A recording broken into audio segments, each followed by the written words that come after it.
మీకు తెలుసా ఓట్స్ తింటే వచ్చే బెనిఫిట్స్ ఏందో ఈరోజు నేను చెప్తా, మీరు వినండి. Guys, welcome back to another series eats exposed.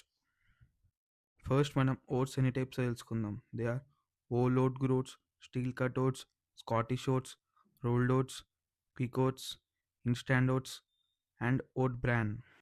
మనకు మెయిన్గా ఈ 3 టైప్స్ ఆఫ్ ఓట్స్ ఈజీగా అవైలబుల్ ఉంటాయి. అవి rolled oats, quick oats and instant oats. And now let's discuss about benefits of oats. ఓట్స్లో ఫైబర్ క్వాంటిటీ ఎక్కువ ఉండడం వల్ల మనకు ఫ్యాట్ లాస్లో హెల్ప్ అవుతుంది and at the same time body బిల్డింగ్లో కూడా హెల్ప్ అవుతుంది. ఓట్స్లో బీటా గ్లూకన్ ఫైబర్ ఉండడం వల్ల బ్యాడ్ కొలెస్ట్రాల్ అనేది డిక్రీజ్ అవుతుంది అండ్ మన యొక్క గట్ హెల్త్ కూడా చాలా అంటే చాలా ఇంప్రూవ్ అవుతుంది. అండ్ ఓట్స్ స్లోగా డైజెస్ట్ అవ్వడం వల్ల మనకు షుగర్ లెవెల్స్ స్పైక్ అయ్యే ఛాన్స్ లేదు. మీకు ఈ టాపిక్ గురించి అర్థమైంది అనుకుంటున్నా. సో నెక్స్ట్ వీడియోలో మనం ప్రోటీన్ గురించి తెలుసుకుందాం. Until then stay tuned.